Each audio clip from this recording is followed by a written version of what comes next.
Então, passando aqui, nós vamos dar início aí já com um quadro, uma pintura que vocês podem ver aí na página 2 do livro de vocês, que vai tentar colocar aí, para que a gente pense um pouquinho sobre a questão da mentira, sobre o que nós conhecemos sobre a mentira. Então, esse quadro ele é do autor Sandro Botticelli, do século XV, e ele vai trazer, vai ser retratado, aí vai retratar, na verdade, um julgamento, que tudo leva a crer que, na verdade, é um julgamento injusto, devido a como a forma que ele foi pintado, como está posicionado cada figura aí. Então, retratar, na verdade, a intenção foi retratar esse julgamento injusto. Então, assim como na filosofia, a verdade ela tem que estar diretamente, estritamente associada, assim como no campo jurídico, porque, como vocês podem ver, um julgamento ele é algo sério, ele está decidindo aí sobre a vida de uma pessoa. Então, a verdade ela tem que estar presente estritamente, assim como na filosofia também. Então, vou explicar para vocês aí, passo a passo, do que significa essas figuras na obra do autor Sandro Botticelli. Primeiro, nós podemos ver aí a figura do rei, que está nessa parte aí superior, mais alta, como vocês podem ver, acompanhado por duas figuras que é representado como a ignorância e a suspeita. Então, o rei ele está ladeado pelas figuras da ignorância e da suspeita, suas conselheiras. Estas, por sua vez, murmuram-lhe constantemente palavras venenosas, rumores ao pé de suas orelhas de burro. Eu não sei se dá para vocês enxergarem pela imagem que eu coloquei para vocês, mas o rei ele foi pintado com duas orelhas de burro, como uma forma de simbolizar a sua natureza tola. Então, também foi pintado com olhos virados para baixo, para o chão, incapaz de ver e perceber aquilo que acontece ao seu redor. Ele está estendendo a mão para essa figura de um homem pálido, como vocês podem ver, que é representada aí como a inveja. Ao lado dele, da inveja, está a mentira, essa figura aí retratada como uma mulher de vestes azul, ela é a mentira. Ela segura uma tocha na mão esquerda para tentar simbolizar como se ela estivesse trazendo à luz a situação, ao ambiente. Então, para simbolizar aí como se ela estivesse trazendo a verdade, a luz. Mas isso, na verdade, a intenção é esconder as suas farsas. Ao lado dela, como vocês podem ver, está a calúnia e a ignorância. Aliás, a calúnia e a insígnia. Elas são as suas companheiras que usam de símbolos da pureza e da inocência para esconder as farsas da mentira. Então, elas estão tentando aí colocar uma fita branca na cabeça da mentira, como um símbolo de tentar trazer uma pureza para essa figura, para a mentira, no caso, para esconder as suas farsas, para criar uma imagem de verdade, de pureza, de confiável.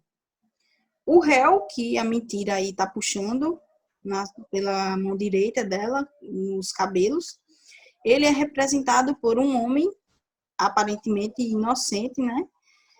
Demonstrada por sua nudez. Então, essa inocência dele, ele vem através dessa nudez como ele foi pintado, que significa que, na verdade, ele não tem nada a esconder. Então, justamente esse foi o intuito de pintar esse homem sem roupa. Porque, como vocês podem notar, todos os outros, eles tentam ocultar a sua verdadeira face, a sua verdadeira natureza com muitas roupas. Então, com exceção do réu e da verdade, todas as outras figuras pintadas nesse quadro, nessa obra, foram retratadas com muitas vestes. Então, o intuito disso, na verdade, é tentar esconder a sua verdadeira natureza. A verdade também, como eu falei para vocês, ela parece desnuda, sem nada a esconder, apontando para o céu, remetendo o inocente, que seria, no caso, o réu, à justiça divina. Como vocês podem ver, ela está apontando aí para o céu. Ao seu lado está o arrependimento, representado por uma mulher mais velha, angustiada e com roupas surradas. Como vocês podem notar, essa figura aí com a roupa preta. Abaixo do livro dessa obra aí, que vem já na primeira página, na página 2 do livro de vocês, vai ter aí algumas perguntinhas para tentar fazer vocês pensarem a respeito desse conteúdo, né? Que são essas aí.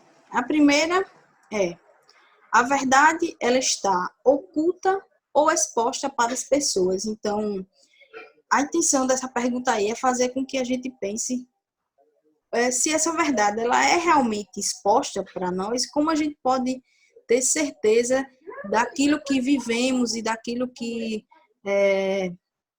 está ao nosso redor, as situações, ela pode ser representada de forma verdadeira. Então, como é que a gente pode perceber essa verdade? Ou se a gente percebe que, na verdade, ela está oculta. Então, a pergunta número 2. Como ter certeza se um pensamento, um acontecimento ou um relato ele é verdadeiro?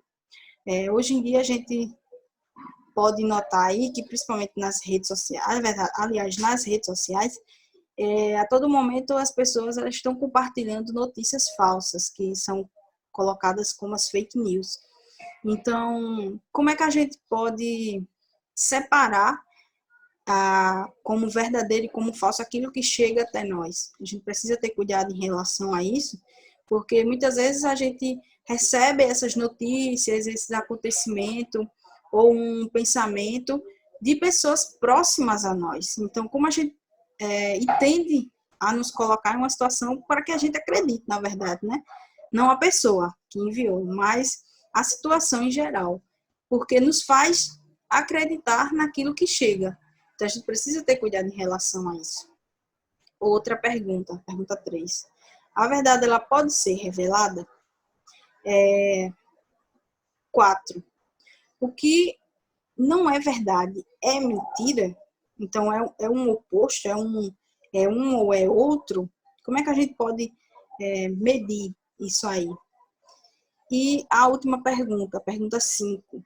Por que existe a mentira? Por que existem pessoas que usam desse artifício da mentira, no caso, para enganar outras pessoas, ou usam até na sua vida mesmo, no seu comportamento? Qual o fundamento, na verdade, da mentira?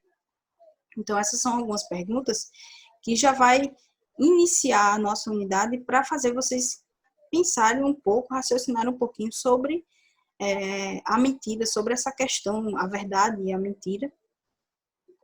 Assim como vai dar início aqui na página 3, que seria, no caso, aí as ideias sobre a verdade. Nessa parte aqui, vai trazer um pouco, algumas reflexões para fazer com que a gente entenda essas ideias sobre a verdade. Então, deixa eu ler um trechozinho aqui para vocês, que seria assim: até este momento, passamos em nossa trajetória de vida por diversas situações. Por exemplo, vivemos inúmeras experiências, sentimos diferentes tipos de sensações e emoções. Aprendemos com os outros, estudamos vários assuntos e pensamos sobre eles e descobrimos muitas outras coisas. As pessoas, a vida. Por tudo isso que vivemos, podemos dizer que sabemos e conhecemos um pouco da vida.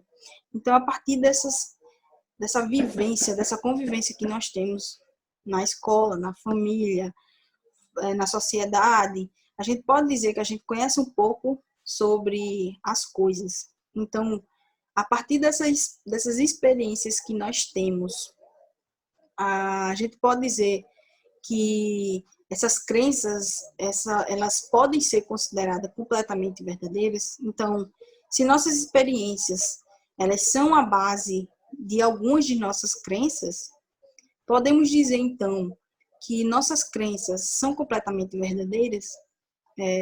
Como a gente sabe, como vocês sabem, acredito, que vivemos em um mundo diversificado com diversos lugares diferentes, diversas crenças. A nossa crença é uma, mas existe um outro lugar que vai existir uma outra crença, uma crença diferente. Então, como é que a gente pode afirmar que a nossa crença ela é verdadeira e que, por exemplo, uma outra crença não seria verdadeira, já que é diferente da nossa? Então, essa terceira pergunta, essa segunda pergunta aí, na verdade, é possível termos certeza daquilo que sabemos, como eu já vinha colocando para vocês, né, antes, nas perguntas iniciais. É possível termos certeza da verdade daquilo que sabemos? Como é que a gente pode avaliar, desculpa aí, como é que a gente pode avaliar se aquilo que sabemos, ele é verdade? Como é que a gente pode afirmar isso? Com que autoridade a gente pode colocar aí que aquilo que sabemos, ela é verdade? Então, outra pergunta, se considerarmos que sim, então se você considera que aquilo que você sabe é verdade, existem mais verdades além das que já sabemos? Então, se nós considerarmos, se você aí considera que o que você sabe é verdade, então, como é que você pode colocar, afirmar que existem mais verdades das que você já sabe? Ou você não acredita que existem outras verdades, que existe só a sua verdade? E se não temos certeza, como saber o que é ou não verdadeiro? Será que viver nos ensina a verdade? Será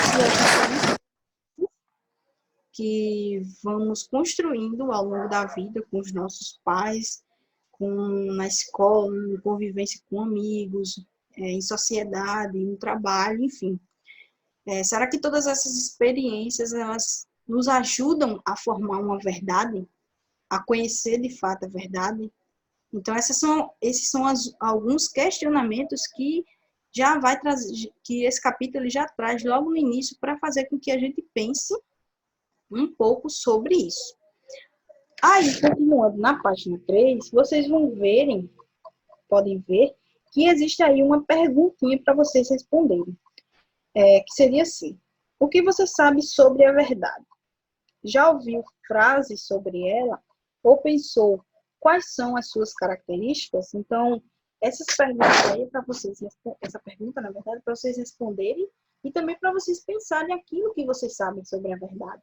Já que o nosso capítulo ele vai ser voltado justamente para isso, para como descobrir aquilo que conhecemos, que sabemos. Então, como descobrir aquilo que vocês sabem sobre a verdade, como formular aquilo que vocês já souberam, presenciaram a respeito da verdade. Então, é justamente isso aí que ele está pedindo aí nessa perguntinha para vocês. Então, a nossa aula vai ficar por aqui. Eu queria, nessa aula, apenas introduzir vocês nessa nova unidade do capítulo, aliás, nessa nova unidade. E então, eu quero que vocês pensem a respeito dessas perguntas que eu coloquei para vocês. Qualquer dúvida, vocês me perguntem por lá. Espero que estejam todos bem e a gente fica por aqui hoje. Tchau.